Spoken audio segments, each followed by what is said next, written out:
నీకు విషయం తెలుసా, దేవుడు తెలియకుండానే చాలా కీడులు మన నుండి తప్పిస్తూనే ఉన్నాడు ప్రతిరోజు. హల్లెలూయా.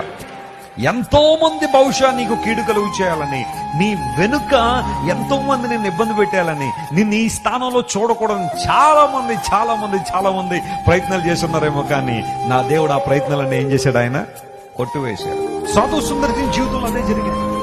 ప్రభు కోసం నిలబడ్డాడు, దేవుని ప్రేమను హత్తుకున్నాడు. కాబట్టి నడుస్తుంటే పాదాల వెంబడి రక్తం వచ్చేస్తున్న సువార్త ఆపలేదు. అనేక సార్లు దెబ్బలు తిన్నాడు.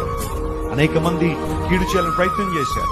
భయంకరంగా అతను కొట్టారు. అనేక సందర్భాల్లో తిరస్కరించారు, అవమానించారు. కానీ దేవుని కోసం నిలబడ్డాడు.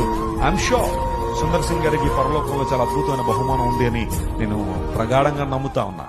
నీ బలహీనతల్లో, నీ ఇంపర్ఫెక్షన్స్ లో దేవుని వైపు నువ్వు తిరగగలిగితే ఆయన ప్రేమను మరింత ఎక్కువగా నువ్వు పొందుకుంటావని దేవుని సేవకునే మీకు తెలియజేస్తున్నాడు.